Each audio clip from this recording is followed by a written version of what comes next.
Hello students, welcome on my channel. Daily MCQ का ये 21st class है। हमने एक सीरीज स्टार्ट किया है जिसमें 10 एमसीक्यू हम डेली बेसिस पे रिवाइज कर रहे हैं टॉपिक वाइज। और अभी जो है जनरल साइंस में केमिस्ट्री का टॉपिक चल रहा है, तो बिना देर किए हम स्टार्ट करते हैं डेली एमसीक्यू 10 का दम। तो फर्स्ट क्वेश्चन देखते हैं हम। Oxygen and ozone are. Oxygen और ओजोन जो है वो क्या है? तो ऑप्शन है आपके सामने, एलोट्रॉप्स है, आइसोटॉप्स हैं, आइसोमर्स हैं या आइसोबार्स हैं। तो इसका सही आंसर क्या होगा? ऑप्शन ए, एलोट्रॉप्स हैं। ऑक्सीजन और ओजोन जो है वो क्या है? एलोट्रॉप्स हैं। एलोट्रॉप्स क्या होता है कि कुछ ऐसे एलिमेंट्स होते हैं, मतलब ऐसे कुछ तत्व होते हैं जो दो या दो से ज्यादा फॉर्म में रहते हैं, अलग अलग फॉर्म में वो रहते हैं, तो उसी को हम क्या कहते हैं? एलोट्रॉप्स कहते हैं। तो ऑक्सीजन और ओजोन दोनों एलोट्रॉप्स हैं। ऑक्सीजन का केमिकल फॉर्मूला क्या होता है? O2 होता है, और ओजोन का केमिकल फॉर्मूला क्या होता है? O3 होता है। तो होप आपको एलोट्रॉप्स समझ में आ गया होगा। एलोट्रॉप्स ऐसे केमिकल एलिमेंट्स होते हैं जो दो या दो से ज्यादा अलग अलग फॉर्म में रहते हैं, उसे हम एलोट्रॉप्स कहते हैं। क्वेश्चन नंबर सेकंड देखते हैं हम। Which of the following elements behave chemically both as metal and non metal. कौन सा ऐसा एलिमेंट है इनमें से जो एज ए मेटल भी बिहेव करता है और एज ए नॉन मेटल भी बिहेव करता है? तो ऑप्शन है आपके सामने, आर्गन, कार्बन, बोरोन और हाइड्रोजन। तो इसका सही आंसर क्या होगा? ऑप्शन सी, बोरोन।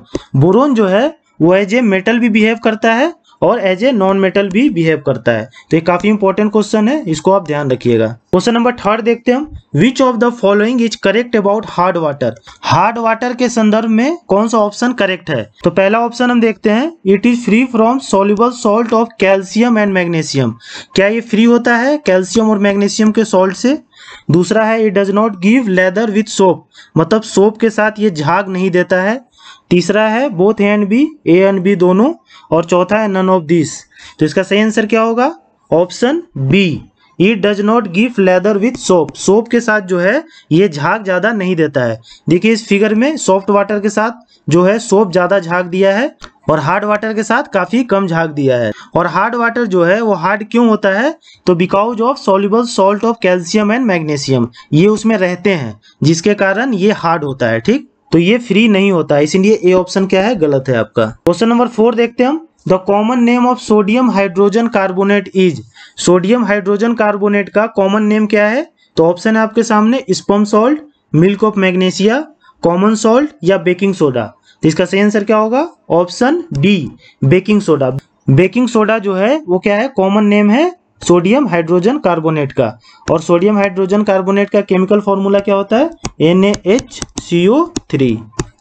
क्वेश्चन नंबर 5 देखते हैं हम। Which of the following is generally man made green house gas. इनमें से कौन सा है जो man made green house gas है, जो इंसान के द्वारा बनाया गया है? तो ऑप्शन है आपके सामने, मीथेन, कार्बन डाइऑक्साइड, क्लोरोफ्लोरोकार्बन और नाइट्रस ऑक्साइड। तो इसका सही आंसर क्या होगा? ऑप्शन सी, क्लोरोफ्लोरोकार्बन। CFC जो होता है क्लोरोफ्लोरोकार्बन, वो क्या है? Man made green house gas है। अच्छा, ग्रीन हाउस गैस किसे कहते हैं? ग्रीन हाउस गैस ऐसे गैस होते हैं जो इन्वायरमेंट में ट्रैप रहते हैं और हीट जो रिलीज होता है उसको ये क्या करते हैं? रिलीज नहीं होने देते हैं अर्थ एटमॉस्फेयर से बाहर, जिसके कारण जो है अर्थ का टेम्परेचर क्या हो रहा है? बढ़ रहा है। तो उसे ही हम ग्रीन हाउस गैस कहते हैं। तो ये है chlorofluorocarbon, man made green house gas है। और ये जनरली आपको फ्रिज में जो आप स्प्रे यूज करते हैं उसमें, AC जो यूज करते हैं उसमें, इस सब में ये पाया जाता है। क्वेश्चन नंबर 6 देखते हैं हम। The smell of perfume reaches our nose quickly due to process of. अगर हम परफ्यूम को स्प्रे करते हैं तो हमारे नोज, नाक तक जो है जल्दी पहुंच जाता है, तो किस प्रोसेस से पहुंचता है? तो ऑप्शन है आपके सामने, एवोपोरेशन, कंडेंसेशन, डिफ्यूजन और फ्यूजन। तो इसका सही आंसर क्या होगा? ऑप्शन सी, डिफ्यूजन। डिफ्यूजन के कारण जो है परफ्यूम हमारे नाकों तक जल्दी पहुंच जाता है स्प्रे करने के बाद। और हिंदी में डिफ्यूजन को क्या कहते हैं? विसरण कहते हैं या परासरण कहते हैं। तो इसको ध्यान रखिएगा। क्वेश्चन नंबर 7 देखते हैं हम। The gas that is used in the manufacture of वनस्पति घी। वनस्पति घी बनाने के लिए कौन सा गैस का यूज किया जाता है? तो ऑप्शन है आपके सामने, ऑक्सीजन, कार्बन डाइऑक्साइड, हाइड्रोजन और नाइट्रोजन। तो इसका सही आंसर क्या होगा? Option C, hydrogen. Hydrogen gas का जो यूज है वो वनस्पति घी बनाने में होता है। इसमें क्या होता है कि वनस्पति ऑयल में हाइड्रोजन को पास किया जाता है थ्रू कैटलिस्ट, जिसके कारण जो है ये वनस्पति घी बनता है। क्वेश्चन नंबर 8 देखते हैं हम। Who discovered cement. सीमेंट को किसने डिस्कवर किया था? तो ऑप्शन है आपके सामने, एगासिड, एल्बर्ट मैग्नस, जोसेफ एस्पिडिन और जैनसेन। तो इसका सही आंसर क्या होगा? Option C, Joseph Aspdin. Joseph Aspdin ने जो है वो सीमेंट का डिस्कवर किया था। क्वेश्चन नंबर 9 देखते हैं हम। Sea water can be purified by the process of. Sea water को अगर प्यूरिफाई करना है तो किस प्रोसेस से करते हैं? तो ऑप्शन है आपके सामने डिसैलिनेशन, एवोपोरेशन, फिल्ट्रेशन और फ्रैक्शनल डिस्टिलेशन। तो इसका सही आंसर क्या होगा? Option A, desalination.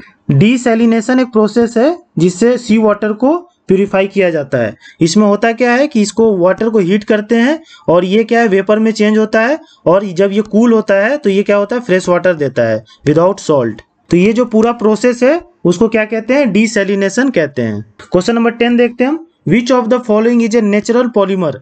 इनमें से कौन जो है वो प्राकृतिक पॉलीमर है? तो ऑप्शन है आपके सामने बेकेलाइट, लाइनोन, पॉलीथीन और स्टार्च।